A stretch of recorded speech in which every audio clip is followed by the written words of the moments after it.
Here we go. I'll just increase the volume.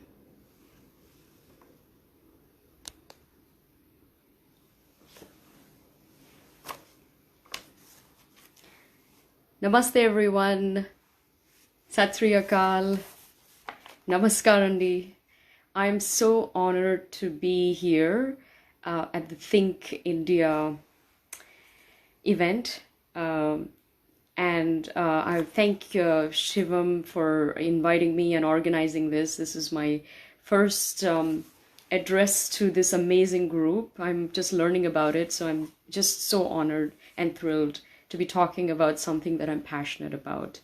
And to a group like yourself, I know you're so passionate about the future of this country. So, all right. Today is a historic day. 19 years ago, pretty much on this very day, the 11th of May, India conducted its 3 nuclear tests in Pokhran, and that was historic for the country, and it put India in a very, very special group of countries, right, with nuclear capabilities. It was a big deal, and so I think it's just ominous and perfect that we are talking about all of these things on this day, almost 20 years later. So I will start with a very brief introduction. I don't want to take too much of your time about myself, because maybe you've never heard of me, and I just I'll give you a brief intro so you understand. My name is Preity Upala, born in Dubai and lived in Europe before my family moved to Australia. I was an investment banker there. I worked in the corporate world, but it wasn't my passion, my dharma. So I had a career change, and I realized that I'm creative and artistic and belong on the global stage, and I just looked at the things that I loved doing, and I knew that the corporate world was not for me. So I made a change. I quit cold turkey, and I got into the film industry in Australia. For 1 year, I worked there in TV, film. I won a bunch of beauty pageants and all that good stuff. I became famous there. And then I won a scholarship to study in New York. And I just bought a one-way ticket and came with a suitcase and nothing but a little suitcase and a lot of dreams. I just had the conviction that it would all work out for me. That was several years ago. So now I do many things. I work in Hollywood as an actor and a producer of TV, commercials and all that good stuff. I also have my own radio show called The Eternal Hour, and I have my own YouTube channel called The Preity Experience. So please check it out, because I'm trying to really grow my base and get more, people involved and excited about things that I talk about. I am a geopolitical analyst here, a journalist.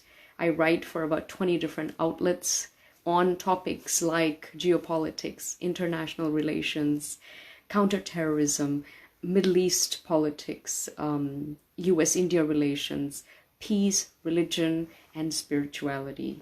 I speak around the world, also on both politics, dharma, and spirituality as well.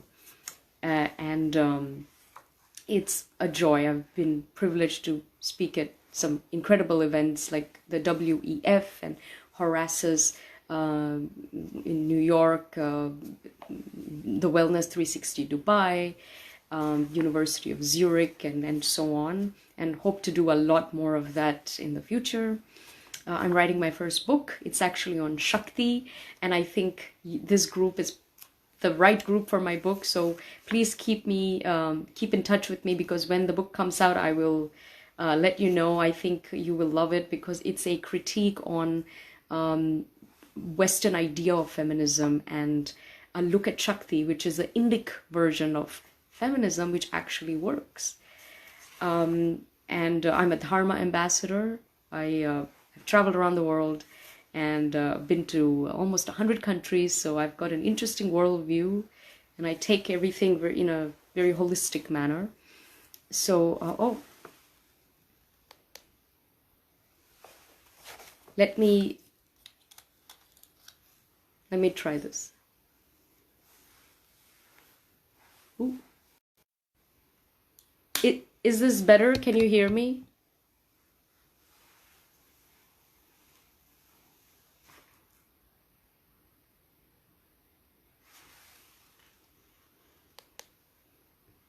Is this better? Is this louder than before? I'll wait until I get an answer.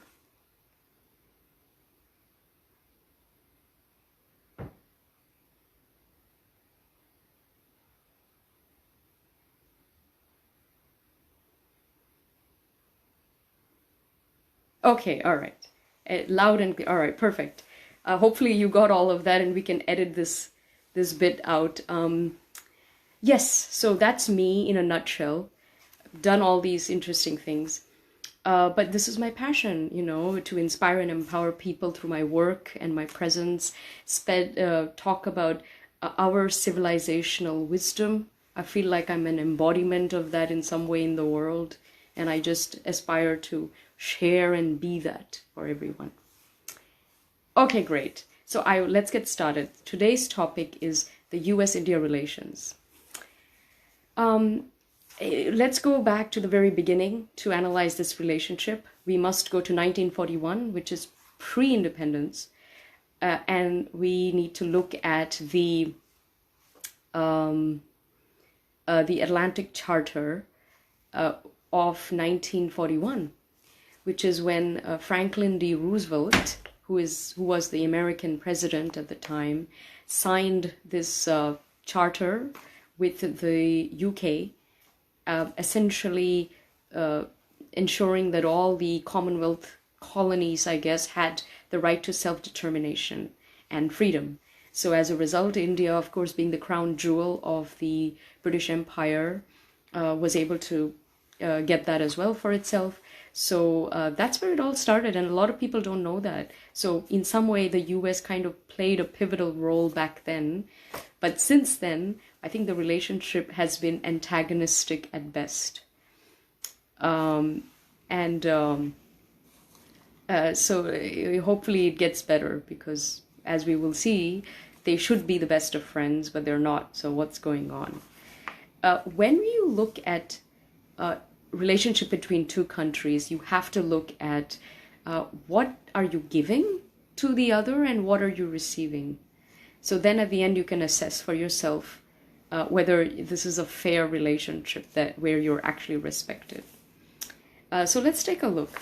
3 factors for a strategic alliance between two nations are trade, politics, and military. So the first one is trade. So the trade balance today is actually over $150 billion US between India and America, and you'll be happy to know that it's actually in India's favor. So we actually export more to them than we import. India is the only country in the world that has a big deficit with the US in terms of technology services. So that's fantastic. This number is great, but it's nowhere near what it could be. It should be a lot more. I just want to read out some numbers that Dr. Jayashankar had used at a think tank event that he did recently, which I thought was quite impressive. He said, this was at the Carnegie Endowment for International Peace. He said trade has quadrupled to 150 billion over the last 7 to 10 years. US investments in India has crossed the $50 billion mark, and India's investment in the US has also hit the $50 billion mark. India has cleared 286 projects worth 97 billion in recent years. Indian companies have invested 25 billion in the US, 350 million of which are in research and development, and the recent Indian aircraft defense contracts have created 40,000 jobs in the US. it's great, but it could be a lot more even than that. A fair dialogue should take place, considering India's priorities and concerns as well. A lot has been said, of course, about the climate of doing business in India, but demonizing this climate of doing business in India by US companies could end up being counterproductive. So that's for the trade bit. So I think on trade we're doing well. Then the second one is political. We're both democracies, both secular, liberal, free market access, capitalistic, as much as we can say that. So I would say even in the political arena, there is obviously an alignment there. Then the third one is military. So the US Army has started doing a lot of exercises with the Indian Army. In fact, the US Navy exercises more with the Indian Navy than anybody else in the world. And the recent Malabar exercises are a proof to that. We have recently started buying the advanced American military equipment. So traditionally, we have always gotten our weapons, arms, and military equipment from the Soviet Union originally, and then Russia, and some few other nations as well. Russia really supplied a lot of that, including the MiG-21s and their missile system, which is very good. I think obviously France also has sold and given or lent us several of their jets and so on.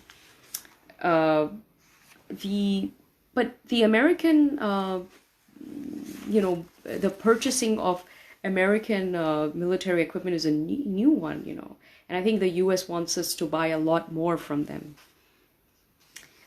Obviously, I'm sure you would have all watched the Namaste Trump event in the Motera Stadium in Ahmedabad recently. That was a huge event. That whole event, the grand event, ended with a India-US deal of $3 billion, and it's essentially a purchase of the MH-60 and Apache helicopters, and all some. I mean, that's advanced military equipment there for you. But I think so. When you look at these three things, I think trade is good. Of course, political systems are aligned. I think military, we could do more. At the end of the day, you have to ask yourself, if there is an attack, will the US bail you out? I would question that. I'm not so sure that it would, for many reasons. I mean, obviously the distance is one thing, but it hasn't in the past. When we look at this relationship, I think you need to be pragmatic. You have to understand that since 1947 till today, other than I think the 62 with China, that was the only time when it offered any help whatsoever. I think other than that, it has been sort of incognito, let's say. And especially in 1971, I think it really thwarted some of our efforts in that whole liberation of Bangladesh war that we had. I think it's important to remember that the US has recognized Pakistan first in 1947, before it ever recognized India as an independent nation. And for some reason, it has sort of been in bed with Pakistan for all of these decades. So consecutive US administrations have had the same sort of foreign policy. And we'll talk about that a bit later. But just to give you an idea that I think on the military front, I think it's not optimal and we could do a lot more. So when I want to look at these two nations, I will look at the good, the bad, and the way forward. So what's working, what's not working, and where to from here. So the good bits, right? Okay, political system, both democracies, secular, liberal, free market access, capitalism, market-driven economy for India since 1991, which is great. The USP for the United States of America is obviously technological advancement. That's really what, what makes it great, I think, in the world. And then you look at India, its greatest export really is also technological services and development, right? It has been for decades. So, and you look at Silicon Valley, it's full of Indian startups, CEOs, developers, programmers, from the very bottom, sort of low-level basic jobs to the highest of the high. I would say the top 10 tech companies in the world today have Indians as CEOs. So we have a lot to be proud about. This can always be more, of course, but I think we're doing extremely well in this region. English language, India is the second largest English-speaking population in the world. India is also the youngest labor force in the world. Something like, 80% of the population is under the age of 30. I think the median age is 27 or 25, which is great.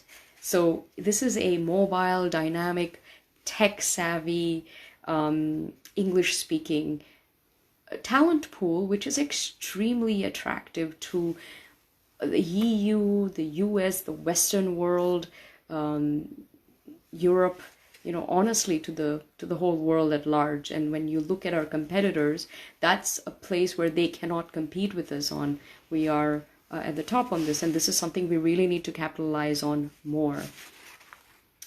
Shared values, I think family values, tradition, work hard, ethics, morals, all of these things are identical. Especially you think about Hindus, Buddhists, and Jains, and Sikhs, when they go to the US or the UK, they have absolutely no problem with assimilation because it's similar values that we genuinely hold. Shared threats, I've always said this, the two greatest threats in the world are, number one is a rising imperialistic China, and number two is religious fundamental terrorism. It affects the US as much as it does India. In fact, I would say the US and India are in the firing line of these two great threats. So you have that in common. So there's obviously a lot to be happy about, but then let's look at what's not working. All right, the bad bits.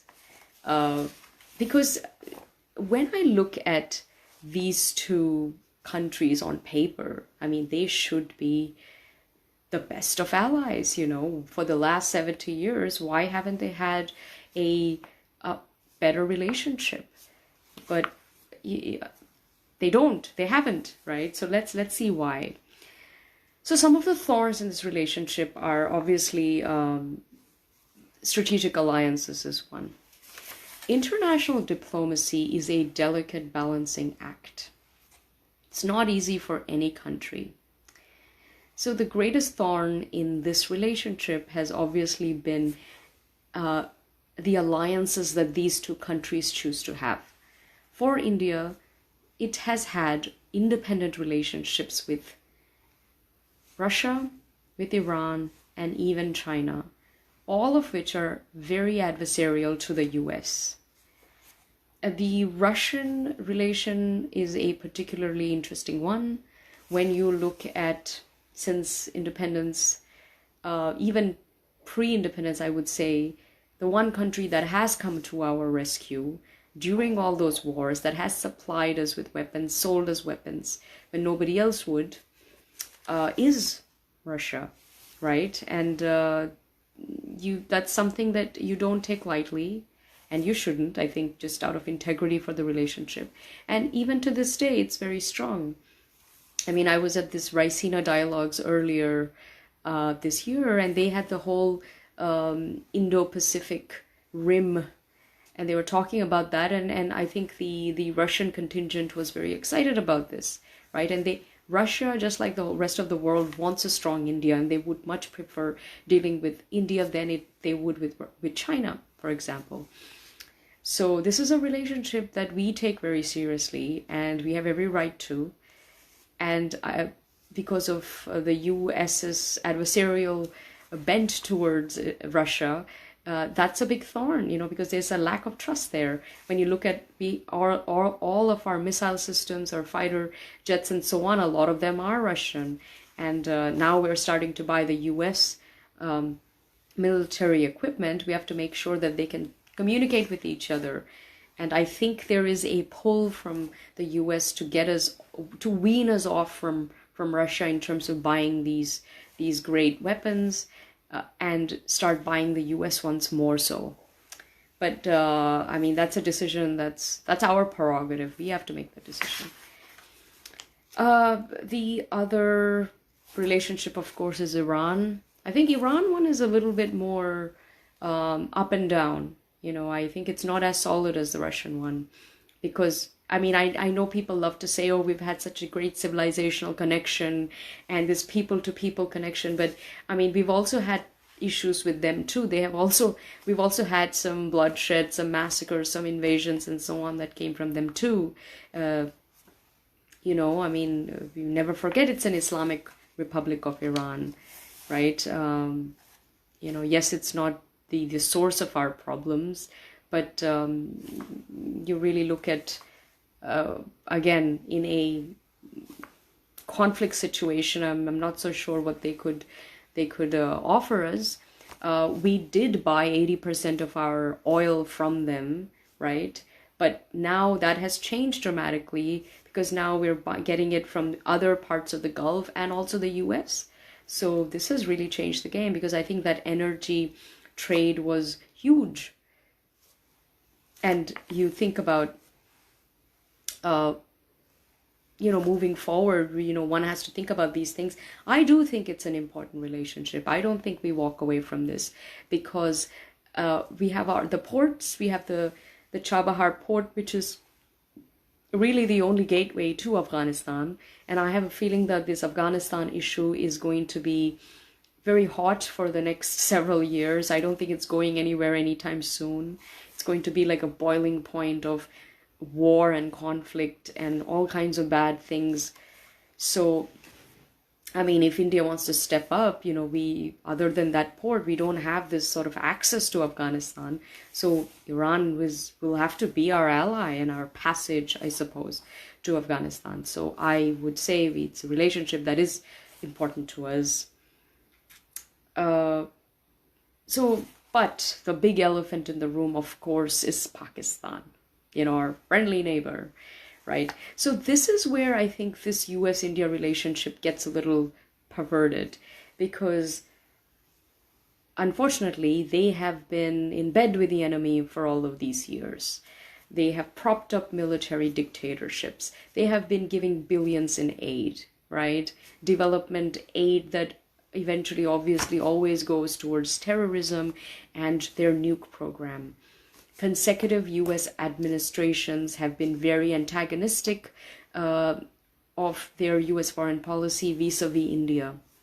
They have somehow always sided with Pakistan. For some reason, Pakistan has sold them this great dream that it's a great ally, that it's going to help them somehow when, to fight the war in terrorism. And the US completely bought that. It's very naive. Sometimes I think, are they that naive, or are they that strategic? Either they don't know, either they're clueless, or they know everything and they're still playing their chess moves, thinking that they're going to outsmart Pakistan in some way further down the track. I have a suspicion it's actually the first, not the second, which is very disturbing for us, because I think we have known for so long exactly the game of Pakistan, right? The great game. But, I think. So September 11, 2001, America learned about the global jihad movement and it learned about Islamic terror, India has known it for 1,000 years, to be honest. We are the greatest victims of this jihad movement in some way. We are also the greatest victors, because even after 1,000 years of invasion and colonization and cultural genocide and forced conversions, they only managed to convert 15% of the country, right? That's pretty spectacular, I think. That's the testament to our resilience, and something that I think we really need to, be aware of. So I think, we just don't know why they have been sort of lopsided and antagonistic. I would say that the best US president for India has obviously been George W. Bush Jr., hands down. I think people might find that surprising, but really he was, for so many reasons. And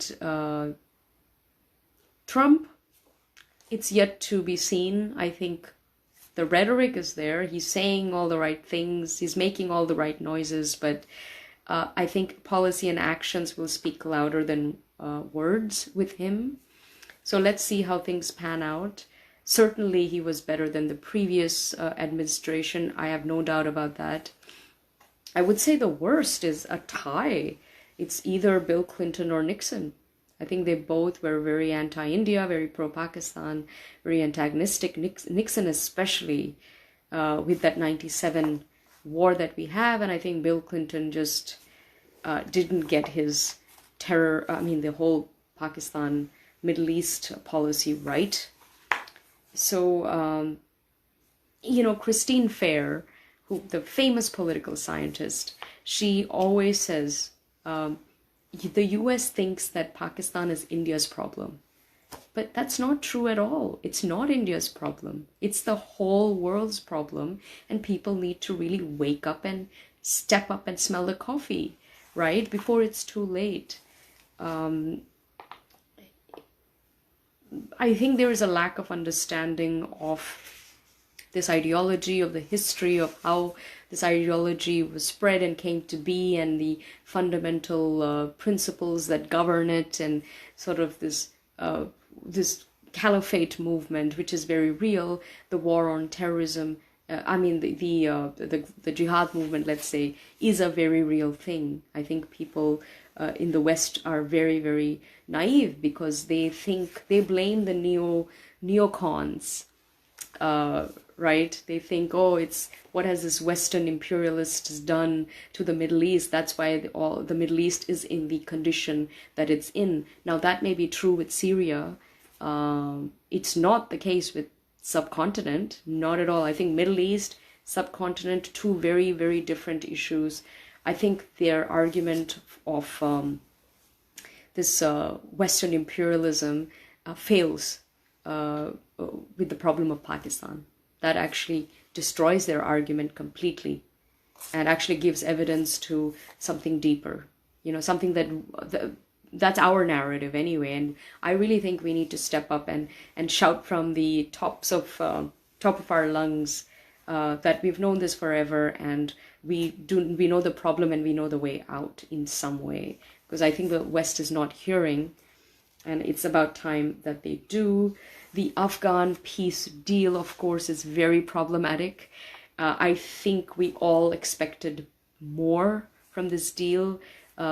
India is the greatest, it's going to be the one that's going to be affected the most from when the US troops pull out. I don't think anybody actually realizes this, because you're going to leave a vacuum, and that vacuum is going to be very quickly filled by Taliban forces controlled by the ISI and the military, and they're going to unleash all these ready-made jihadis and terrorists that are already ready, right? And there's going to be a lot more where that came from, and you won't have people to hold anyone accountable. And guess what? They're all going to come. They're all very close to Kashmir border and so on. So we have to be very very careful.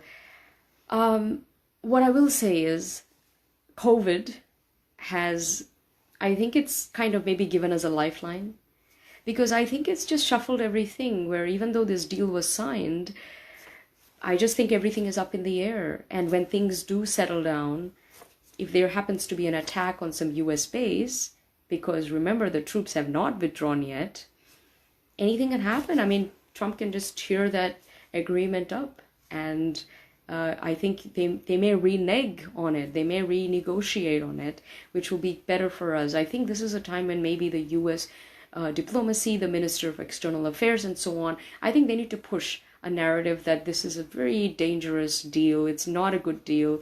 Essentially, you are outsourcing your counterterrorism to the very terrorists that you were trying to wipe out. That is the best way of describing this peace deal in a nutshell. And I hope that they do take notice. So I just have hopes that they will kind of change their mind on it, or they maybe postpone the withdrawing to quite further down the road when things do change. I will say that we have a great goodwill in Afghanistan. We've spent $2 billion there over 20 years. We've done a lot of good for them. I know Afghanis love Indians, and I think at some point we have to step up, extend ourselves in a way that we haven't yet. I think there's a lot of room for us to get engaged, even if it's sort of covertly, let's say, not overtly, but we can definitely support them in so many ways. I think it would only help us. Now, I mean, there's a big argument, should we have troops on the ground there? I mean, it's not our war to fight in one way, but it might end up being our war to fight. I don't know about troops on the ground, but I think we definitely can do more. We have to make our voice heard and let people know that we are, we are in a very, very important player in this game.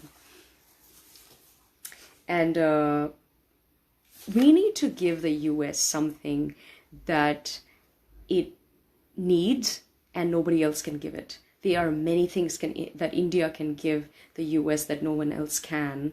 And unfortunately, we didn't step up decades ago when we could have, even when this whole Afghan thing even started in the first place. Pakistan did. It absolutely stepped up, and it kind of sold the US a bridge that the US bought.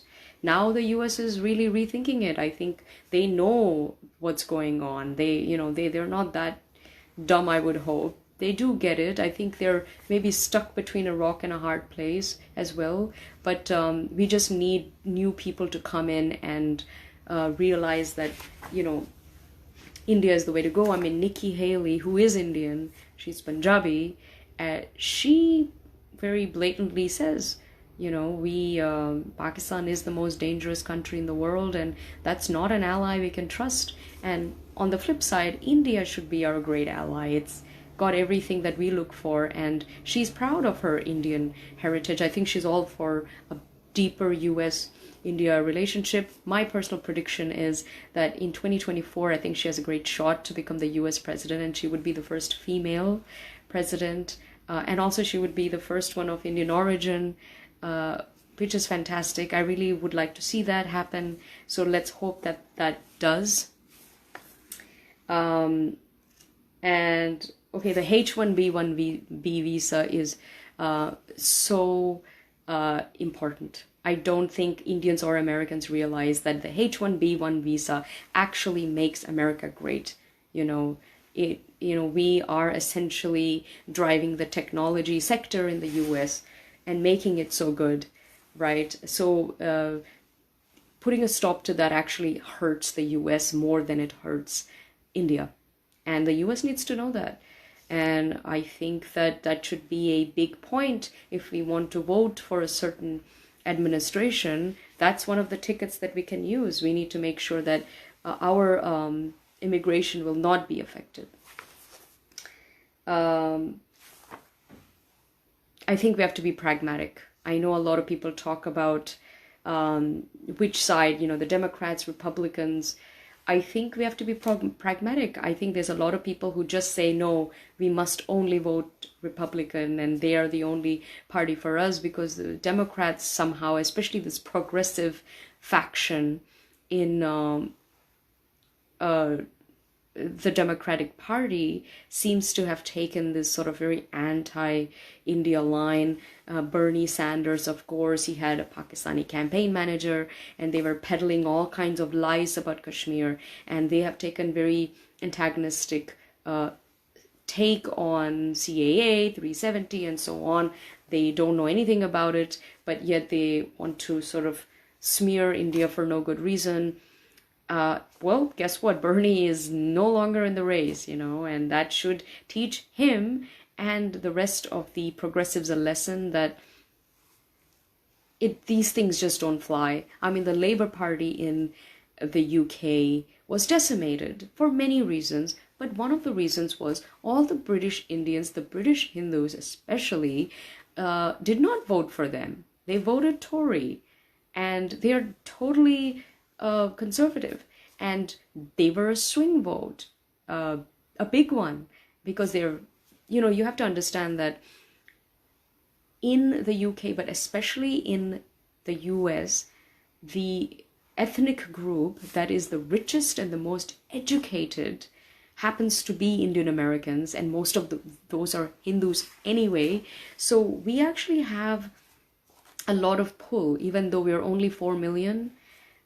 We are incredibly influential, and we do donate to candidates. So I think these candidates really need to understand that if they want our votes, if they want our support, they have to be India friendly. They have to be pro-India. Certainly being pro-jihad and pro-Pakistan is not going to get you anywhere. I think the Indians here are a little bit naive, unlike the ones in the UK though. So we hope that they kind of get the gist of what's going on. I see a comment here. I won't comment on it just yet, but yes, you're absolutely right.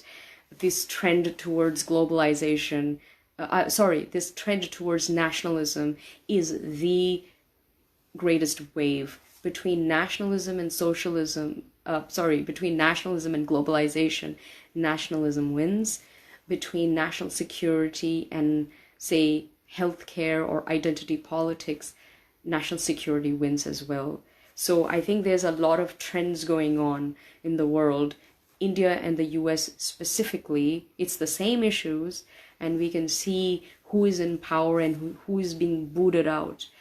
So I have spoken, I've written many articles about my predictions as an analyst on this upcoming election, and I make no bones about it. I really think it's going to be one way, and I'll talk about that at the very end. The purchase of the S-400 from Russia was another antagonistic issue. Obviously, the US wasn't pleased, but Secretary Pompeo recently at an event with Dr. Jayashankar said he appreciates and respects and acknowledges India's need for territorial integrity and sovereignty, and it will do what it needs to protect its borders and to protect its citizens, which he was referring to the S-400. There were no sanctions put on as far as I can guess and remember, I think. So we didn't have ramifications for that, which was good. And moving forward, maybe we'll buy more things from the US. So, India is the most armed country in the world, which is interesting because we're also the land of ahimsa. But remember, ahimsa means protecting yourself by doing the least amount of damage to the other. It does not mean take it lying down. So to arm ourselves to the hilt is defense. Yes, it's sad that so much of our money and resources go towards this. At the same time, we live in a very hostile neighborhood. We don't have very friendly neighbors. And I think just for not just India, but for the region and for the world at large, it's very important that India is safe and protected. the oil, of course, is kind of, I think we've come to an impasse now because we no longer buy that much oil from Iran. And, the Arab world's relationship with India is also not dependent on India's relationship with Israel, because India and Israel obviously have been, they have had a great relationship. They've always been allies in many ways. There are many parallels, I would say. And I think the OIC countries, or all these, Arab countries, they've been a little antagonistic in the past. But I think we are seeing an enormous shift. Modi has done a fantastic job with wooing all of these leaders. I think today MBS is the most pro-India and pro-Hindu leader of Saudi Kingdom. I think all the Sheikh Maktoum and Sheikh Nehan and all the UAE the Emirate leaders are also very pro-India, not antagonistic at all. When 370 happened, not a word. I think they all unanimously backed India. The whole world did, really, other than the jihadis themselves and other than Pakistan and I think China too. So we have the world on our side because I think we have truth on our side. So the Arab world's relationship with India is no longer dependent on our perspective on the Israel-Palestine conflict or with our relationship with Israel. Another thing to keep in mind is with the US, there's always going to be a main power, and then there's going to be a junior partner, right? So with Pakistan, for example, of course, the US is going to be the main power, Pakistan will be the junior partner. Now, India, I don't think is okay being a junior partner. I don't think in any way it is a junior partner to anyone. So that's an interesting dance that both countries need to sort of enact out. So the US needs to realize that it will not have a right to dictate to us who we can have an alliance with, who we can talk to, who we can purchase what we need from, right? It needs to have the respect and respect our we're a sovereign nation, I mean, anything that happens within the borders of India, these are internal matters in a sovereign country. This also happens to be, the largest secular democracy in the world. In a few years, it's going to be the most populous. I don't think anybody has a right to tell India what to do. Also the US cannot influence public policy in India. I think Indian policy should be independent.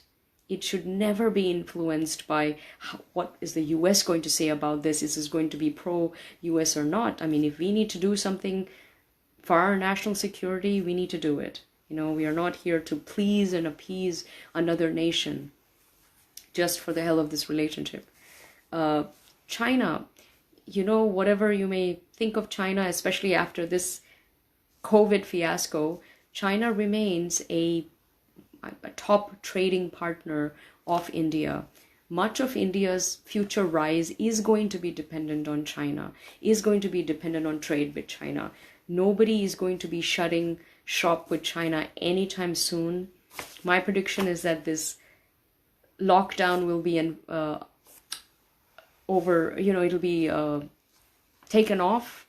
The whole world will be back to normal. It'll be business as usual, and people will forget about it, and things go on. So we have to be smart and strategic about it. We have had a good working relationship, I think, with China all these years. We have so much trade between ourselves. Of course, some of that will move.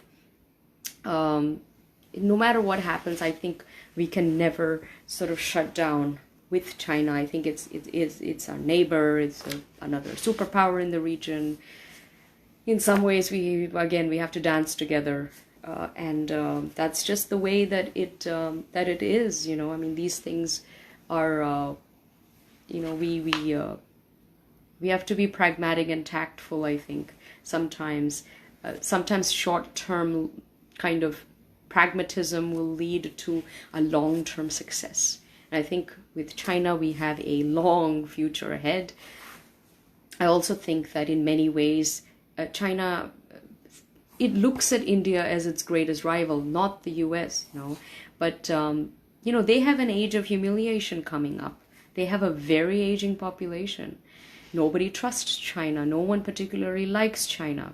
They are, they do trade with China because they are forced to. I think if anything, this COVID has shown us that the world is over dependent on China, and one should never be that over dependent on one nation, because when things like this happen, everybody gets affected. I think this COVID has actually shown that globalization does not work, and countries are going to turn to isolation. They're going to turn to nationalism and so on.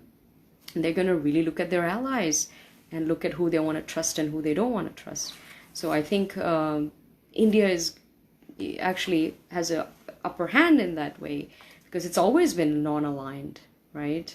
So it can continue to do that. And I have a feeling that many other countries will also be non-aligned now. Like, they'll go the India way, I guess. Scope of replacing China, I would love to say that we can take so much business from them, but it ain't gonna happen. I think, it could happen, but I just don't think that the government is doing what it needs to do. I also think that Taiwan and Vietnam and so on might actually get more benefit from this. I think there's a little that we will get as a fallout. Hey, it's never too late. We can always change our ways. But this is on us. There are times like this that it's a gold mine in so many ways. I don't think you get chances like this all the time. I really think that the government of India needs to step up and stop twiddling its thumbs and get on with it. And just really be strategic. Be hawkish, do what it needs to do. We have the labor. We need some serious reforms. We need economic reforms. I think we need labor reforms. We need all sorts of things to open up. There is way too much bureaucracy. I think we love to blame, colonization and invasion and, even Congress, UPA rule and socialism and all that good stuff. But we honestly, even in the last 10 years or so, much could have been done. Even the last 6 years, I think more could have been done. And we have ourselves to blame. I think we are no less, full of bureaucracy than we've ever been. And I think this bureaucracy is going to be the bane of our success. And we really need to take a good look at ourselves, and we need changes. This is a great time. I think we're ready for it in some ways. Okay, so, I just want to read something beautiful that Dr. Jayashankar, who I think is such a rock star, he really is, I think, somebody who makes India such he makes India look good. He makes India sexy, I think. But recently he said, if we look at the growth of the areas of relationship between India and the US, the ability and willingness to work is there. I do see and hear an America that wants much more of a partnership relationship and management of world security. Once we have a political and military comfort level, we can come into any situation with harmony and can collaborate on many global initiatives together, be it humanitarian operations or counterterrorism activities. Relationships are never easy, but the grand strategy underwriting our relationship is basically sound. It needs maintenance from time to time, and sometimes even an upgrade. Great friends are bound to have differences, I also think that the BRI, the famous Belt and Road Initiatives, the world is realizing that it comes not just with strings attached, but with shackles. And I'm happy to say that I think the CPEC is not going to fly. I think that's a corridor to nowhere. This is a this is a highway to hell, for all intents and purposes. And I'm happy. I think it's gonna kind of backfire on both Pakistan and China. And I think China is really waking up to the fact and realizing that this is like a non-entity and a big mistake. Finally, I just want to say that, as the rift between the United States and China increases, this is a great opportunity for India to step up. And we are more than just a shoulder for the US to take aim at China with. Right? I mean, India's opportunity to prove itself as a global leader becomes more imperative.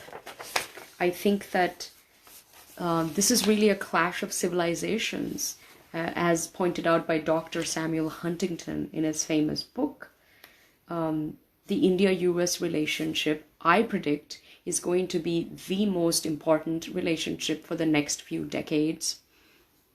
In many ways, this century is India's. Right, with its economy, with its population and its rising influence in the world, the US and the world cannot ignore it anymore. We are going to get our seat at the table. There's a famous saying, if you don't have a seat at the table, then you're on the menu. I think we've been on the menu for a long time, and I think it's time that we demand a high chair, and slowly we're going to go to the very head of the table. So history compels and destiny beckons that these two great nations will dance in the future. So I predict a great future for the two nations, and let's see how history unfolds. So with that, I want to end my talk.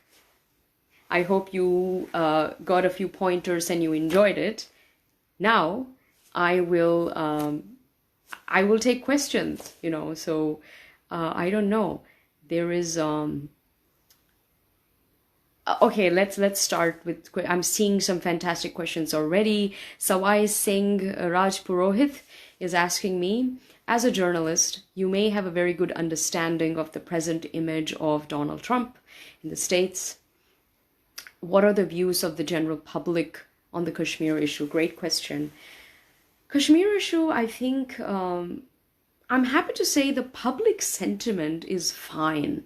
Either people are indifferent about it, or, I think the whole world kind of backed India on this. The only problems is in mainstream media, which tends to be very left-leaning, and academia. So in universities, there was some hoo-ha about Kashmir, and of course the usual suspects of the left-leaning media, they had all these horrible headlines and all that. But when you look at people in general, they didn't really have anything negative. I think it's divided though. I think when you look at conservatives, you look at Republicans, they had either an indifferent or even a positive view of this Kashmir thing. I think with the Democrats, unfortunately, it was very divided. And even within the Democratic Party, the more establishment Democrats didn't really care so much, but these so-called progressive ones, which are, I think, the most dangerous in all of the American political system, they were a little, they were very anti-India, and they were really trying to smear India. But then Bernie's gone now, and all of those other foo-foo people have gone as well. So, it's interesting because the Kashmir issue actually wasn't as big as the CAA. Kashmir kind of came and went. Everybody accepted it. We moved on. The CAA event, unfortunately, was very, I don't think anybody expected the fallout. I think the government did a terrible job of putting forth their narrative. I think with Kashmir, they did something to inform the world after, but CAA was terrible. So like really bad, man. The government of India, you really need to step up, man. You need to hire a PR machine, I think. You need to hire a serious lobby, moving forward for India. They need to set up lobbies in Washington. They need to seriously spend money, get the NRIs together. We have one advocacy group, I think. We need several. We need plenty of rich Indians to donate and set up shop. And, we got money to flaunt around. I mean, that's what Pakistan does. They are excellent at PR and brand Pakistan and image building and lobbying. They are experts. We are terrible. That's why we are in the situation that we are in today, right? So I really think we need to come together and invest. We have not done that, right? What else? If India supports, so this is from Ayush Kesharvani. If India supports Balochistan and Taiwan in standing on their own feet, with Balochistan shall act as a buffer stage between Taliban and Afghanistan, or if Balochistan will be a buffer between Afghanistan and the US. For us, Iran will be that sort of passage in a way, and if we have troops, they will end up sort of being the middle ground. Balochistan breaking away is very important for them because it really weakens the Pakistani state. Pakistan is firstly the only artificial country in the world. It's just a few different provinces that got lumped together. They have no identity.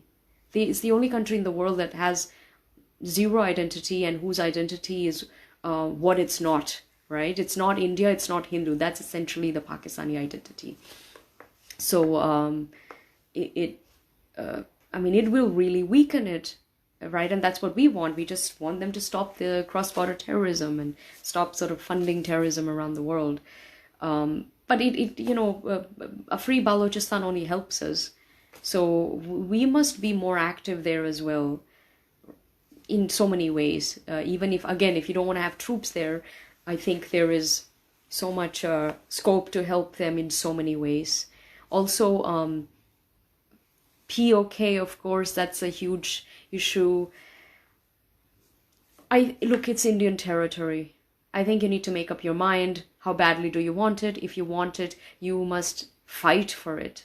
You cannot let it go away. I think we made blunders and we let it go so easily because that Gilgit and Baltistan region is very important. I think there are parts of POK that you can forget about, honestly, and some parts are infested with hostiles and terrorists. You don't want that. But I think there's like Gilgit and Baltistan, and there's some other spots that actually are very important on so many levels, and that belongs to India. So I think whether you want the state to weaken and eventually it falls into your lap, or you want to really go fight for it and get it back, you need to do something about it. I would suggest don't let it go because it's your territory, right? It's part of Bharat. And there's, yes, so Joy Aditya Pukhan is saying that BJP was unable to explain the CAA. True, it was unable to explain it. Shame on them. They could have done a better job because it's very, speaks for itself. It's a completely democratically, passed in the parliament with an enormous majority. This is as legitimate and legal as it comes. India has a prerogative to do that. There's the Lautenberg Amendment in the US, which does exactly the same thing. We could have quoted that. We could have seriously put together a lobby. They didn't do that. They didn't even have official statements. After the lockdown, this issue will rise again, possibly. Maybe the lockdown will be so heavy that maybe that, situation won't rise. Maybe they'll find other fish to fry. Yes, we must be more resilient. I think we have to explain the issue. I think we need people not just from the government of India, but we need some NRIs. We need some talking heads from America that speak to American media. I mean, I've done a lot of it, and I hope to do a lot more. But yes, somebody needs to explain to them what it is, because I have a feeling that they don't know. Absolutely. We have a right to protect persecuted minorities in these countries where they are heavily persecuted. I think it's a humane thing to do. I don't see anything wrong with it. Someone is asking me about CPEC. Yes, I said it's the road, it's the highway to hell. So a lot of money has been pumped in. I think what is it, the latest figures, 19 million, I think, has been pumped into it. Or 19 billion maybe, I don't know. But a lot has been pumped into it, and with no results. I think China is realizing that they are not going to get any return on their investment because Pakistan keeps stalling these projects on its own. I think this was sort of a great idea for both, and yet it's not going to work out because, I mean, these are supposedly loans, right? Pakistan is never going to pay any of this back. China is not going to, they have to get something out of China in exchange for this.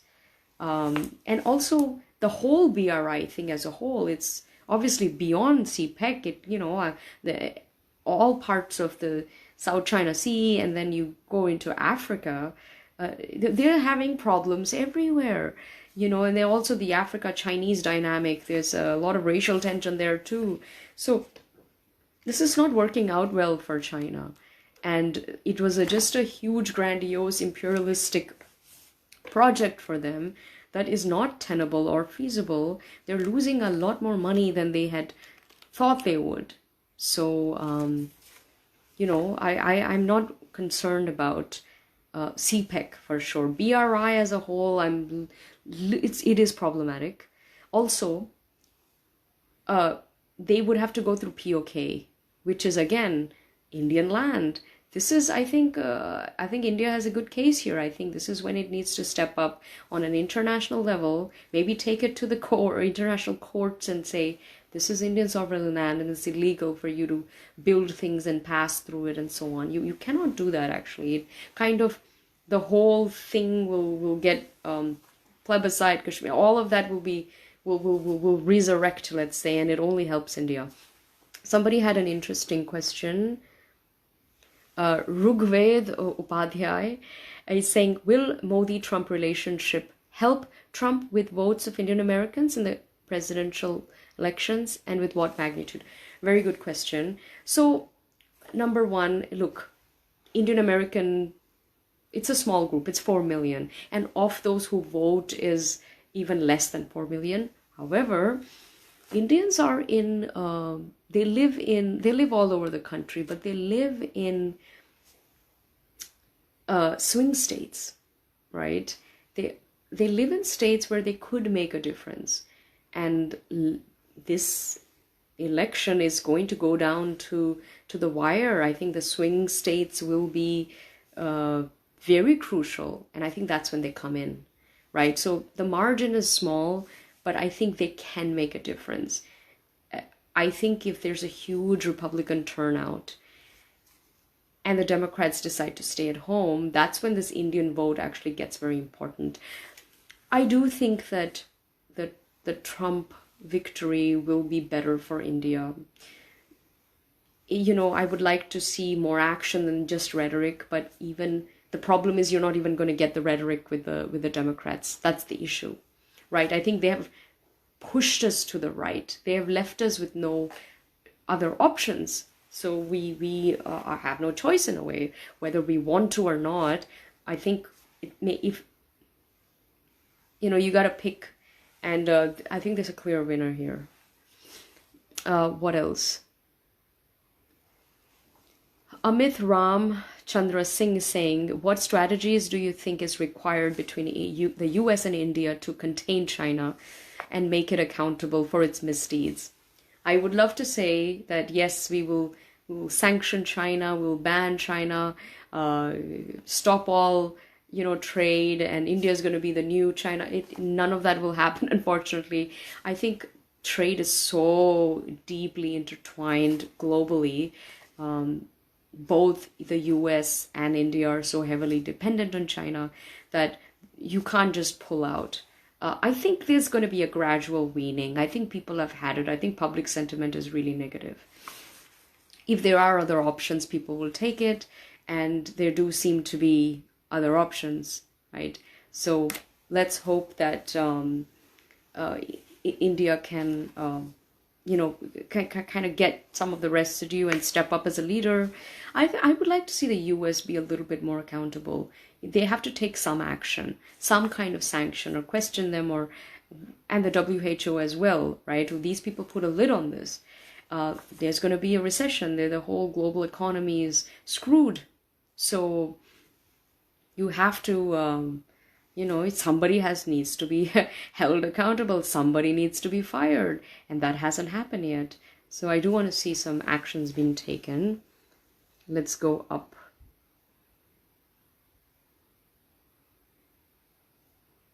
Yes, China did want this situation. I think this has shown this perils of globalization. When you're so connected in some ways, something goes wrong, it's a domino effect, and that's just very dangerous, I think. Let's go up.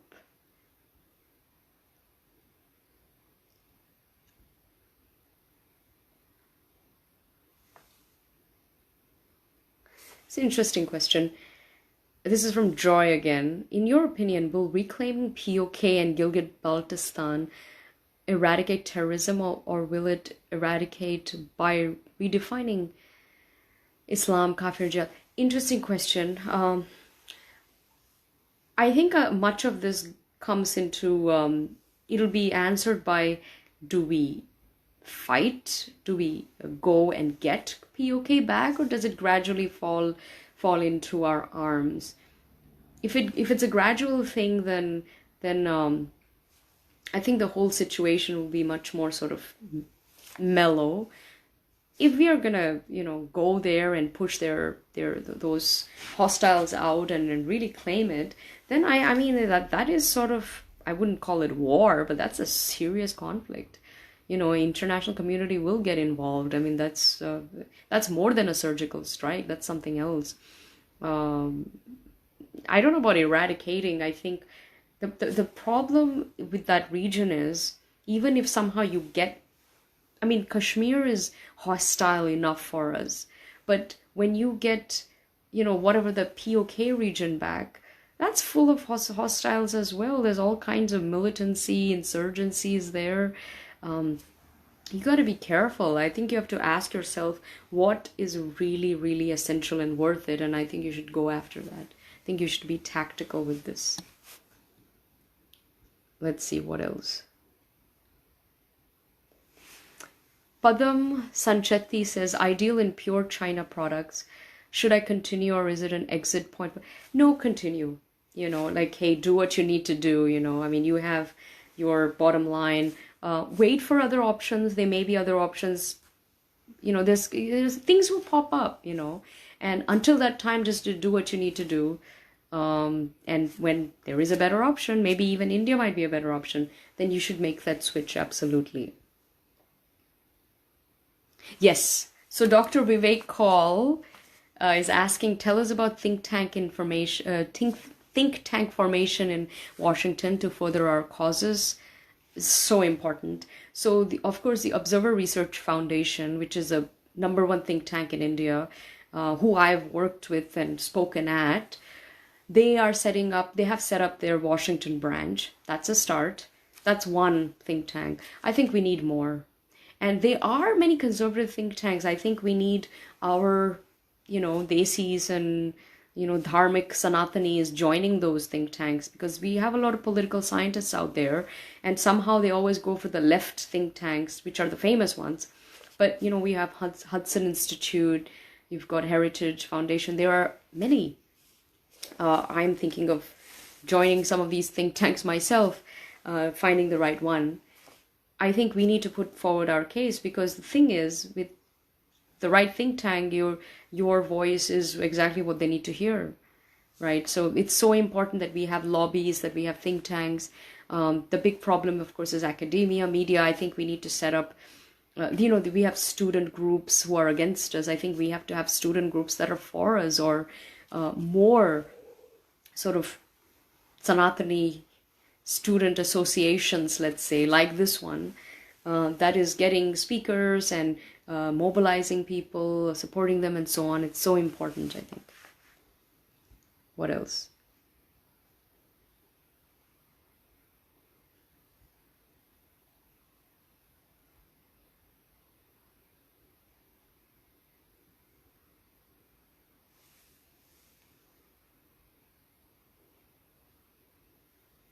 Yes, India has actually great potential for in the manufacturing business. I think we have, rightfully so, we've focused on services, because that's, I think, an area where we don't have competition.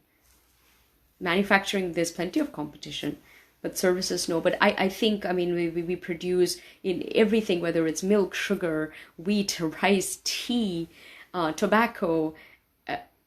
We are the top 3, and in many cases the number 1 producer of these things in the world, and some of them we are the number 1 exporter in the world. So there's no reason why we can't do more. I think for all these, Amazon, Apple, all of these companies, Samsung, many more, to set up manufacturing hubs and all sorts of hubs in India will be the way to go. But we need foreign investment for this, and we need to, so again, get rid of bureaucracy. You need to make it so easy for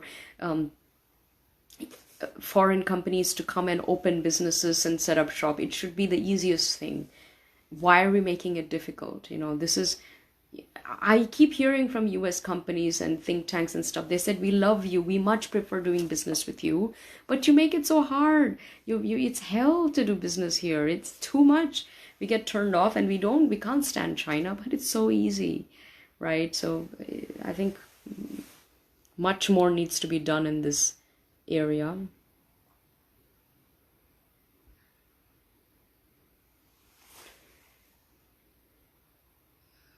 Parijat is saying political leaders and ministers are the reflection of people's mindset. This is true. Talking about Indo-US, both nations have profit-minded leaders. I would say one nation has profit-minded leader, yeah. I would love to say it's both, but I don't think so. I think we're still very much a welfare state. I mean, yes, we have to take care of our weakest, but I think we need to be about prosperity and profit and capital gain and capitalism, and you open it up, market access, get rid of tariffs, invite business in. Why are we making it tougher for people to buy things and do business here? Yeah, it has. I mean, to your question, I don't think that India is got pro-profit leadership right now. I wish it did. Look, we have had the worst governance for the last 60 years with UPA that any country can ever dread of having. So whatever we have now, with all its flaws, it's still a million times better than what we had, right? So we can never sort of forget that. I think sometimes take things with a grain of salt, look at the whole picture. But I think there's so much scope. I would like to see in the next few years, we really have these economic reforms and open our markets up, make it easier to do business, get rid of bureaucracy, get NRIs involved. I find more patriotic people here outside of India who will do anything, and they love the BJP and they love Modi and so on. And even the Sanghi network outside of India is so strong, right? These people are dying for an opportunity to get involved with the government. So they must be given an opportunity. Okay. Yes, you're right, Aarti Patel. Yes, no country has a right to meddle in internal affairs of a sovereign nation. And I think with some of these progressive people, they need to just stop meddling in the largest democracy in the world. Right wing is absolutely, well, populism and nationalism, I think, is the new trend in the world. Ground level image of Donald Trump is, believe it or not, his ratings are still very high because I think he has a base that is very dedicated. These people also do not want socialism. They do not want Bernie. They do not want Biden. They don't want anyone from the left. They will come together and they will vote for whoever is the Republican nominee, who there is no other competitor at this point. Before this COVID, he was soaring. His image was extremely positive. He can use this COVID as a plus for him. He can say, hey, I managed it. And, but unfortunately, the economy has taken a dive. People are dying here. This country has not managed the situation well at all. There is going to be a recession in America. We don't even know if there will be an election. I just hope that there will be an election because I have a feeling they might be postponed or whatnot. Let's see what happens. I still feel that his base will come out and vote for him. I think he's safe. Okay. Miss Preity is really pretty. Thank you, Joy. Your lips say, okay, all right, thank you. Oh, I think this is when they can't hear me. Saideep is saying Pakistan has been taken at a very light note by the Western nation. Yes, it has. I think the world is learning about what Pakistan is about, and they're not impressed. I think the UK has a lot of Pakistani born, of Pakistani origin. But because of this Islamophobia threat, people can't be too open, and if you do, you get locked up, right? So you got to be careful. Yes, but the West is seeing, I think they've had enough. I want the EU to see that. I think UK is more or less awake. I think you need Scandinavia, you need Germany, you need France, you need Europe, Western Europe to see this. You need America to see this. Australia does kind of see it. I think New Zealand is a bit of a gone case. Canada is a really gone case, right? So I think there's some hope, but others are not. The rise of Taliban is the biggest threat to India. Well, I don't know about, I would say the ISI is, and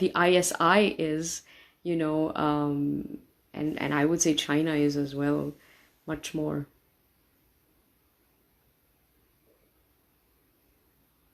Why doesn't UN peace forces ever step in? Afghanistan, that's an interesting question. The people think that the UN has much more power than it actually does. Firstly, it's not binding.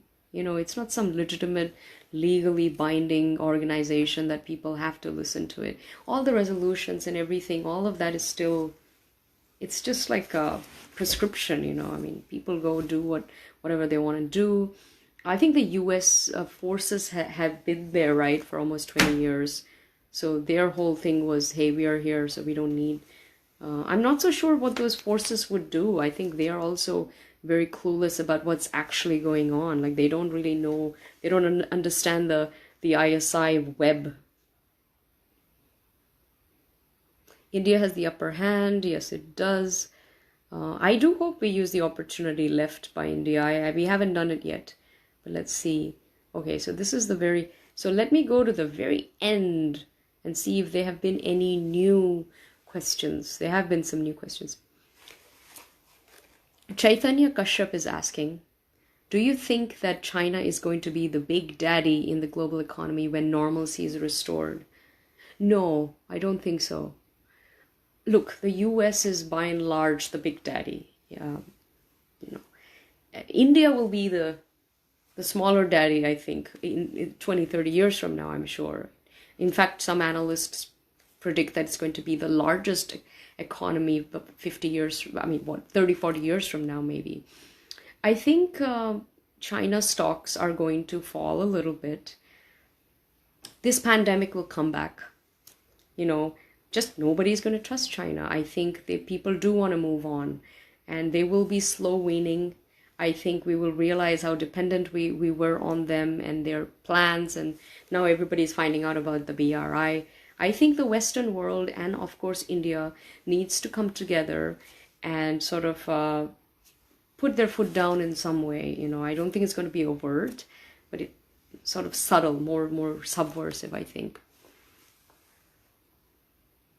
Capitalism is sexy. I think it is. I certainly don't think socialism is, you know, but tell that to the Marxists.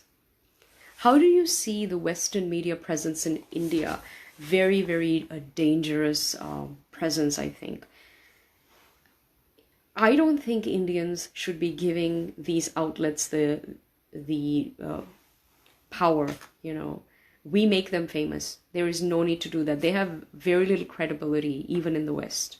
Even in America, they have very, very little credibility because all they do is smear and lie, and a lot of the predictions and elections and so on have gone completely wrong, right? So I don't think Indian people and Indian outlets should ape the West. Why are we copying their headlines? Also, a lot of this smearing in the West of India comes from, you know, the Liberando Brigade here, right? Because these Western outlets don't have a presence in India. You know, their sources are the Liberandos, right? So they get their information from them, and that's how they all get these lies and all this misinformation, and that needs to stop. I don't know how it's going to stop. I just think that maybe there need to be more outlets, more journalists who are doing good work. Somebody needs to educate, I think, the Western media. Look, also these Western media outlets, they get their funding from certain places, and wherever the money comes from, that's who sets the narrative. And unfortunately, we're seeing a very certain narrative, and we know where the funds are coming from. So maybe we have to throw some money around as well. Sanatana Dharma rocks, absolutely does.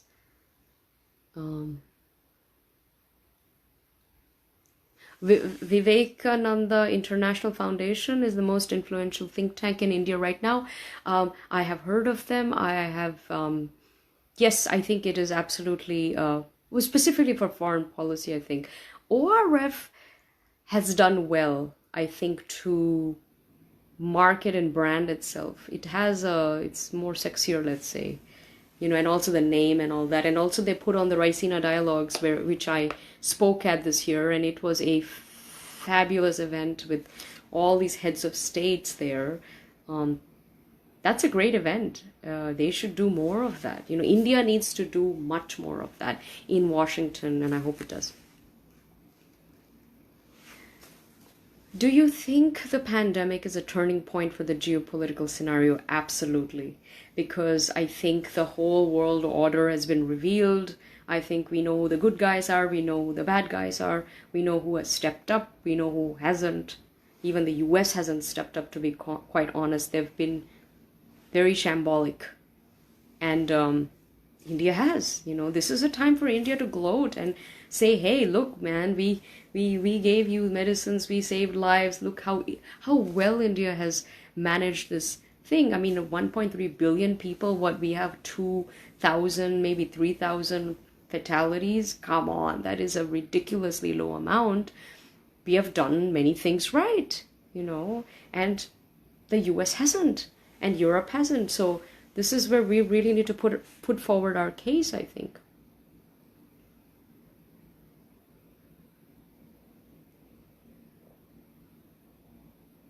Interesting question. How many Indians might have died in this pandemic? Hard to say. I don't know if they've counted it by race.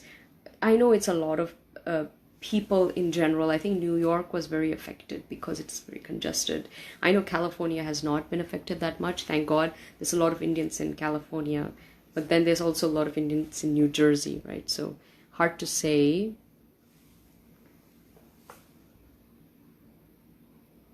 Let's see, any more questions? Okay, here we go. There are some more questions. Lots of more questions, okay. Chaitanya says, ma'am, it's been predicted that by 2030, China is going to be the largest economy. I'm not so sure that's going to... I think 2030 is too soon. Also, they have their own problems coming up. You know, when they're a very aging population, right? They have some issues of their own. If they ever overtake, right, it's, I don't think 10 years is enough. I think it'll be more than that. But at some point it will. I mean, it has a population too, but then of course, India will be the most populous country, I think, in a few years. But China might not have the sustained growth for the next 20 years, you know. And with an aging population, certainly they won't. I think time will tell. Let's see, you know. And I think China is a pariah. And you know what? If this pandemic has taught us anything, it's that it's not just about the economy. It's not just about money and trade. It's about morality. It's about trust. It's about respect. It's about who likes you. And I'm sorry, but China has failed in all of those levels. There was one question. Preity, your thoughts on the restructuring of the UN Security Council? Absolutely. Fantastic time, I think, for India to make its case again. Look, it's inevitable that I don't think the largest country, the most populous country, the largest secular democracy, the one that has the best record of not invading and conquering, the oldest civilization in the world, I don't think it's okay that that nation does not have a permanent seat at the council. I don't think these councils mean anything, but especially when you're not in the permanent circle, but I just don't think it's going to fly. I think it's inevitable. I would say if there was a vote other than China and Pakistan, most countries it would be overwhelming yes for India. I think when all of this simmers down, I think that's when we make our case. I think it needs to be done when Dr. Jaishankar is still involved, and Modi too, because they actually are rock stars, and there's an incredible amount of respect for both of them, and they have to champion this forward. The UN, of course, yes, needs more reforms too. Some terrorists have been identified as global terrorists. They have. Who are residing in Pakistan. So I think what Pakistan does is it does this sort of cat and mouse game, right? It tells the UN and the US that it's taking care of them, that it's finding or has captured these so-called terrorists and they've shut shop and stuff. They haven't, but nobody's there on the ground to actually see for themselves. I think maybe one of the things, you know, we are not very good at propaganda. You know, we get smeared a lot. We're not very good at smearing. I think this is a time when maybe we need to hold Pakistan more accountable with this situation, you know, because we know about the training camps around along the LOC. So, right, this is when we really need to, you know, kind of, I mean, what have we been doing for the last 70 years? We have not been sharing all of this stuff enough, I think, for people. We cannot ignore China. 50% of the meds get their raw materials from China. That is very true. That's why I said you can never just completely walk away. I think you somehow have to find replacements. I don't think it'll ever happen, but you can reduce it. I think that's the best you can do. Thanks to Congress, we don't have the infrastructure. But we don't have Congress anymore. We're still a good manufacturing hub, you know. I think with some investment and some reforms and stuff. I mean, we still produce a ton of pharmaceuticals. It's a huge industry in India. Could be one of the top pharmaceutical sort of nations in the world. Yes, we definitely need peace in Asia and Middle East.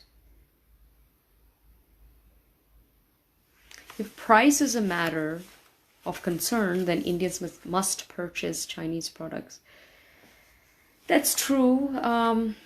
We got to do better maybe with giving some kind of assurances. Because, you know, China has, yeah, they're cheaper. They're also faultier. Quality is worse. That's a tactic you can use, you know. Hey, it's cheaper, but you have to come back in a few months and replenish it. So, you know, at least maybe we can start buying Indian-made products more.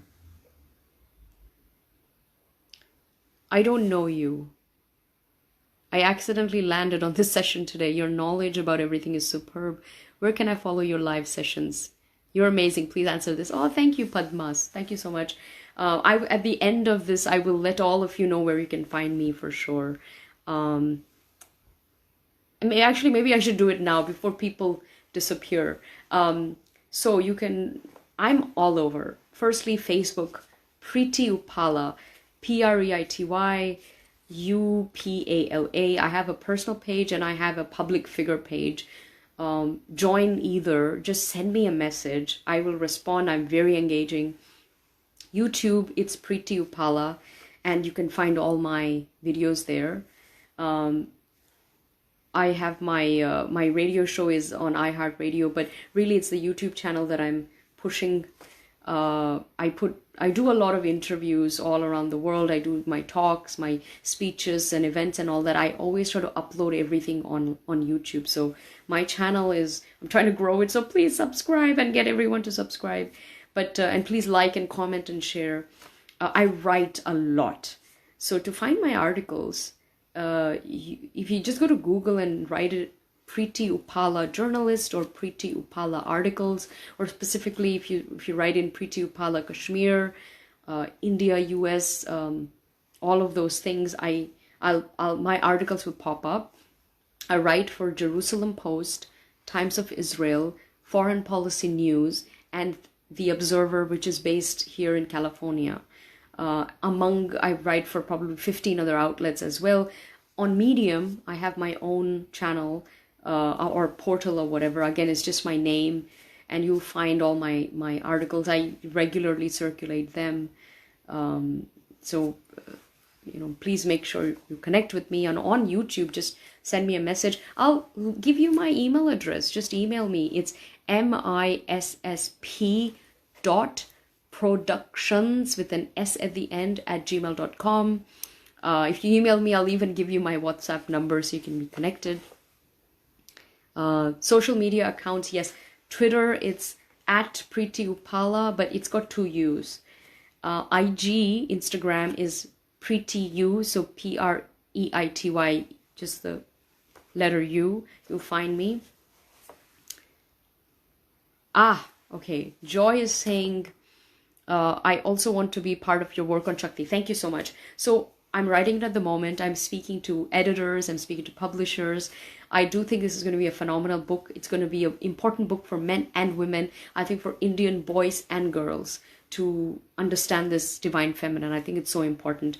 And I really think that school students, university students, people like yourself are the right market for it. So I will keep posted, keep connected with me. I will always put updates out, whether it goes through a traditional publisher or a, I don't know how I'll end up publishing it, but I'm sure it'll be on Amazon and all that. But I will make sure I will do a big launch and a PR road rally for that. So, and hopefully I'll be doing talks around India and top universities. So you must invite me to all your universities.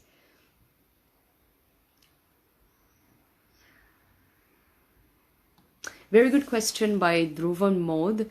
Do you think that Bernie Sanders supporters will come out and vote for Joe Biden? No, they will not. I think they're antithetical to Biden. They did not come for Hillary, and they will not be coming for Joe Biden. Also, I think there will be a lot of non-Bernie people who might not come out for Joe Biden either, because he just doesn't seem like he's all there. He is, I think, going cuckoo. I don't know who his vice president is going to be, but if he has someone like Kamala Harris, who is half Indian, by the way, she is despised. If they have Elizabeth Warren, no one trusts her because she lied. I don't know who his vice president is going to be, but if he doesn't pick the right one, he's going to be destroyed. I think he's going to be destroyed anyway. My prediction is Trump wins. He really does. So if there is an election, he will win. What is your opinion about this government and people saying they failed in economy due to a few steps like demonization? As you praise our honorable Prime Minister, but the promises made earlier are failed as part from COVID. This government, like I said, I always look at everything in context. I would say that relative to the 60 years of atrocious governance that we had, I think this is still better. We had a lot of expectations. I think a lot of bold steps were made. They can't go back on some of these things which they're starting to. 370 was monumental, I think. CAA can be monumental. I think especially 370, you can't fiddle with that. You cannot mess that up. It's too big of a thing, and you were smeared so much for it. You have to make sure that it works for you. Honorable Prime Minister has, he's got a huge name, fan following around the world. Whatever's happening in India, somehow he's still a rock star. You have to understand that almost every leader out there nobody is impressed with them, especially now. I think Modi is maybe the most likable global leader right now in India and outside of India, right? We have to keep that in mind. And he's done a phenomenal job, I think, with the COVID in terms of measures and how few people have been affected. It has been phenomenal with that. I think that they need to get their trade right, get some of reforms, labor laws, things like that. I think their big thing is get foreign investment, really fix up the bureaucracy, and get your PR right. I think the things that it needs to do are actually be more straightforward and simpler. Some of the difficult things have been done. So should be simpler for them. Everybody makes promises. Usually politicians lie and fail to deliver anything. I think whatever you've managed to get from this government is maybe more than what you ever could have got in some ways. How can we help in your cause? Subscribe, email me, be connected. When my book comes out, please buy it and share it. I should set up a Patreon account. I think I get a feeling. I don't have one, but I think I should set up one of those communities. Then you can all be a part of it, and I'll do many more of these. My project Shakti is, I'm writing a book on Shakti. That's the project Shakti. It's a book on real feminism, and it's critiquing the Western idea of feminism. But I think this is important for Indian boys and girls, because I think they always look to the West and they think, oh, the West has these great concepts. Look at our concepts. They're so regressive. It's not true. It's the other way around. And I think that's what I'm trying to prove. Hindus for Trump. Well, I'm a member of many WhatsApp groups called Hindus for Trump. I would only say be pragmatic, because you got to understand that there's a lot of Christian right stuff happening in the Republican Party too. I mean, there's the evangelical issue there. They're all about conversions, and India is very attractive to them for conversions, and you don't want that. You got to be very careful. But I would say if you're going to pick between the two, I would say one is clearly better than the other. This government promised to bring back all the black money. Well, I guess black money isn't that easy to get back. Look, I mean, this, Malia and Chidambaram and Nirav Modi, all these people, I want to see by the end of the second term, I want all these people locked up. I think if these top few are locked up, I think that's a huge win for India. The money needs to be recouped, but they're criminals, and I think it'll be very good for the morale of the country, because I think this Indian state has failed the people. It hasn't, when has the black money ever come back? I think it's time to catch some of these people, and it's well within their right to do so. Woohoo, Trump Zindabad, yaar. I think so. I think it's going to happen. I mean, I wrote an article, which I hope you find it, or maybe I'll put a link. I'll post on the Think India wall some of my recent articles on the elections, my predictions. I think you'll really enjoy it. And I make a very clear case who I think is going to win. And I don't vote for any party. I'm not a member of any political party in the world. I'm not supporting any politician in the world. This is a analytical, logical, non-partisan, non-biased electoral analysis. That's all that it is. And I've tried to take myself out of it equation and just tell people what I think is going to happen, which is best for India. Trump for sure, definitely. The Democrats know. Who has more chances of winning? I think Trump does. Yes, Sacha Bharat, Make in India, Start Up India. Yes, we need this. We definitely need. I mean, we have them in place. We just need to actually make it in India. Can I help in any way in the Shakti? Yes, please. I'll give you my email address again. It's missp.productions with an S at the end @gmail.com. Email me, subscribe to my YouTube channel, and find me and connect with me. And when the book is ready, I will send it to all of you guys, and you can help tweet and purchase it, share it, whatever. I think it'll be such an exciting thing. And when the book is ready, you have to organize talks in your university or so on. I will definitely come for that. Please call my name, Harshit Sinha. All right. Adva Arjun. Is Trump also part of the Bilderberg group? I don't know, because I don't think he's deep state. I don't think it's establishment. They don't like him. He's doing things that they are dreading. I mean, they are people that are part of this Illuminati or this sort of old world order. I don't think he's part of that in that way, right? And Orchit Pankaj, thank you so much for putting my email address there. Main janta hu. Okay, someone in Hindi is writing, you are great. Okay, that's very sweet.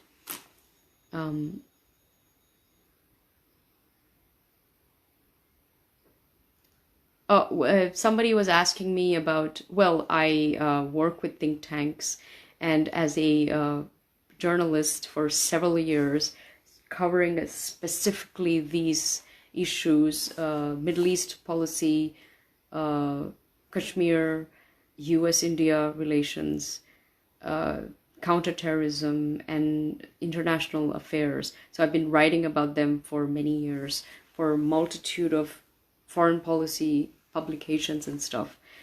And when you go to think tanks, you meet with other great minds, and you have access to resources and research and stuff. The research is out there on all of these things. None of these are, it's not my personal view or sentiment or rhetoric. I mean, this is, as a researcher or an analyst, you look at the data, right?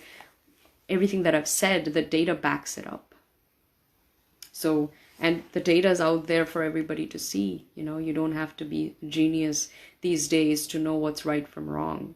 So I'm so shocked when I find people making mistakes or foreign policy gone so wrong, because it shouldn't be that hard, to know what's going on. But I think, sadly, fewer people have are privy to that, or even care about digging up the truth, to know what's up. So thank you so much. I'm gonna wait another minute or so to see if there's any more questions.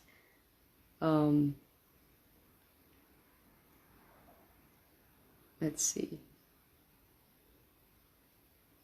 Thank you so much. You're all loving it. That's exciting.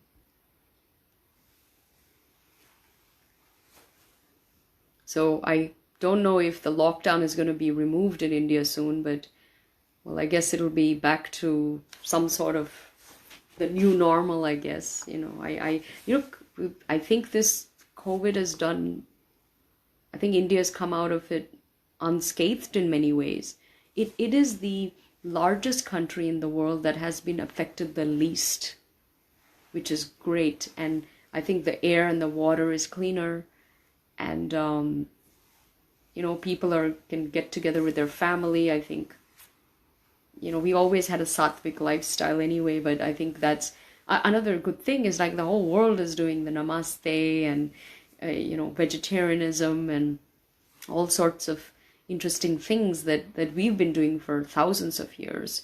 And I think this is a time for us to push this way of living, because hey, we have a framework that works. The world doesn't even know that this framework exists. So this is what bugs me.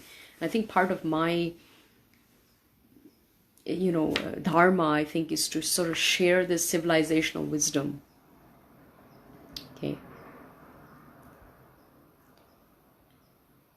2020 vaccinations, hell no, stay away from them. I would not take them myself. Is India's personal bonhomie with Trump harmful for India? No. I think the largest democracy in the world and the oldest democracy in the world ought to be friendly with each other. They ought to have chemistry. I think it's high time that the leaders of these two nations have chemistry, because for far too long they have been very adversarial. The leaders never got along. George Bush, maybe that was the best so far, and that's saying a lot. But no, I think it's only a good thing. I just think that we shouldn't take it for granted. I think talk is nice, optics are great, but I think we need actual policy at the end. Do you think there's any transparency when it comes to trade? I mean, there may be transparency, but I think our problem is bureaucracy, from our end, and maybe from their end, tariffs.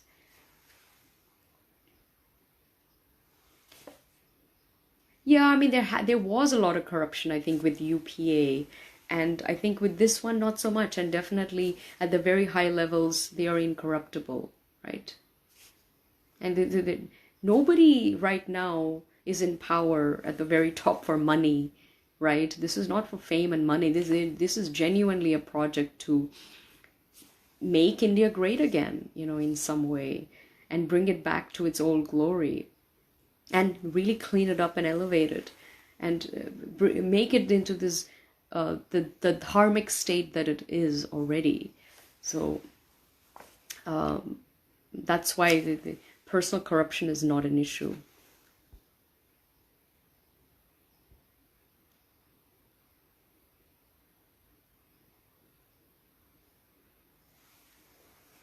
Yeah, it's true. I think we've had enough optics for the year. We need policy, policy, policy. We need action, sanctions, fines, whatever you need to do. But I want to see stuff happening, not just talk, because I think we've had enough talk.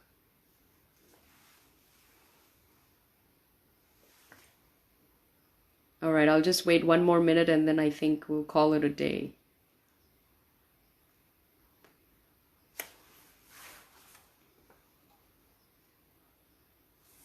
And of course, don't forget this in space, ISRO and NASA, of course, they should be working together. AI, research, technology, these things are areas where these two countries have incredible potential. And I suspect there will be a lot of collaborations. Ayurveda, that's exciting, I'm all for a yoga regulation regulating body somewhere, because I think this yoga industry has kind of gone out of hand. But the COVID has been good because nobody's doing yoga. All the studios got shut down, and I hope they remain shut down because they are totally messing up yoga. Ayurveda hasn't come yet, but I think we need to make sure we protect the IP and all that good stuff. How do you see India's global position post-corona? It's India's for the taking. I think India alone can elevate itself and stand up and put its hands up, because I think that nobody is going to give you anything. Nobody gives anybody anything. At some point, you have to just step up and say, I'm a world leader, which it is. I think we're too humble. We don't gloat, where the rest of the world, they have little to show for anything, but they do gloat, right? So this is where we've gone wrong. I think we really need to be very kind of vocal about our what we can do for the world.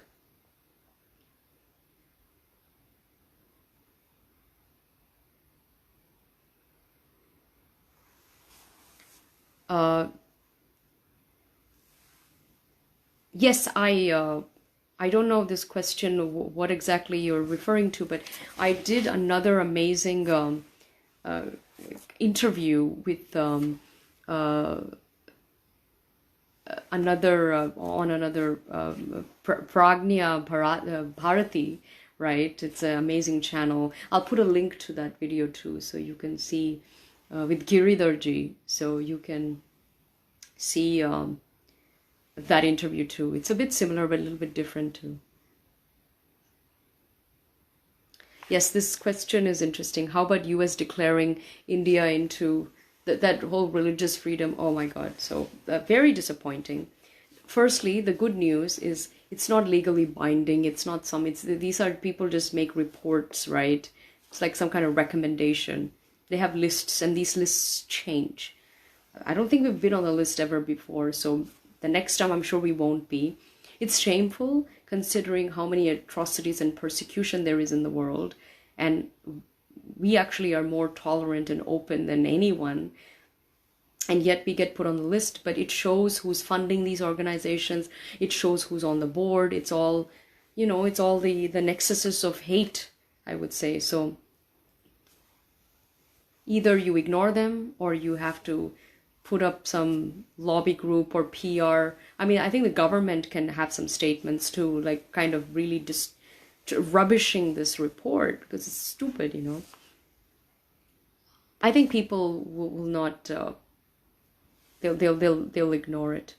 Because honestly, the public sentiment is very positive about India. It's just this mainstream Western media and academia that wants to create these lies about India that doesn't exist.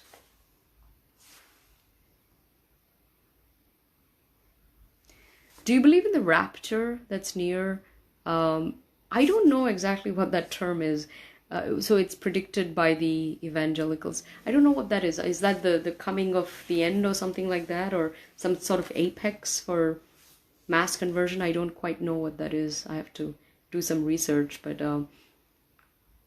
I think it's early days. I think there's a lot more to happen. And I'm a big believer in karma. I think this planet has interesting karma to go through. We're burning through some karma now. I think India has very interesting karma. I think it is the leader in so many ways, and I think it needs to step up. And until it does, I don't think the world's story ends, The advice that I want to give to young people is, great question, thank you. Be proud of your civilization. It's the oldest civilization in the world, and it's the most relevant and the most moral and the one that has given the world the most.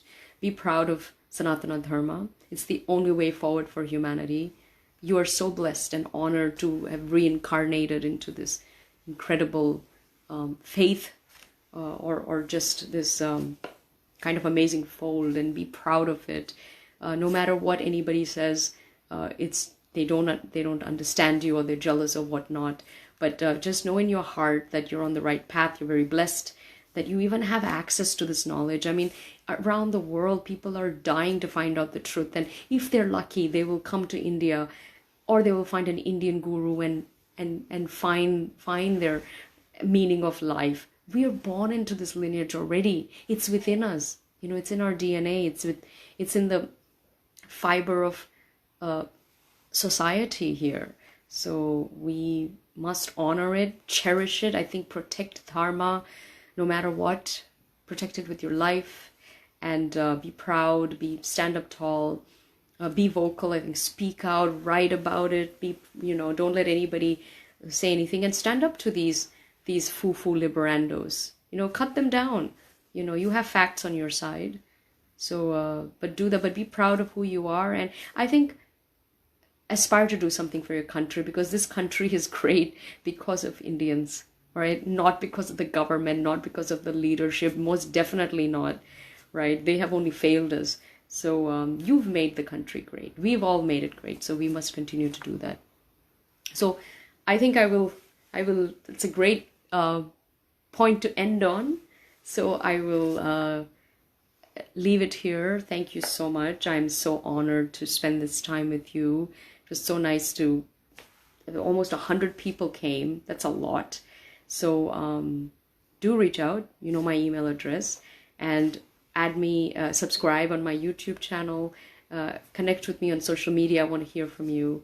And I will look forward to connecting with all of you. And I'll do this once again. I'm sure Shivam will arrange something and invite me over for another topic another time. So I just want to, it's daylight here. It's morning now. The sun is up. It's a new day. But I'm going to go back to bed, get some beauty sleep. So it was amazing to connect with all of you. And check out my acting, modeling work as well. I have a million pictures. Just go to Google Images and type in Preity Upala. You'll see everything. One good question. As a citizen of any country, what is our responsibility? It is to uphold the dharma of that country, to uphold the ethos and be the dharma, be an embodiment of that, right? And look, India is an incredible country and Indians are amazing people, and everybody needs to know that. And they will only know that when they come in contact with you. So just be the best, be your best self, and be the dharma in the world. Sanatana Dharma is actually more relevant than ever. I think this COVID has shown that. And in the coming weeks and months, we'll actually realize how relevant it is, I think. So I'm certainly going to be playing my part, because I'm going to be writing and speaking a lot on it. So I'll keep you posted on that too, on other future interviews. But thank you so much. I leave you. Have a beautiful day. Good night and namaste.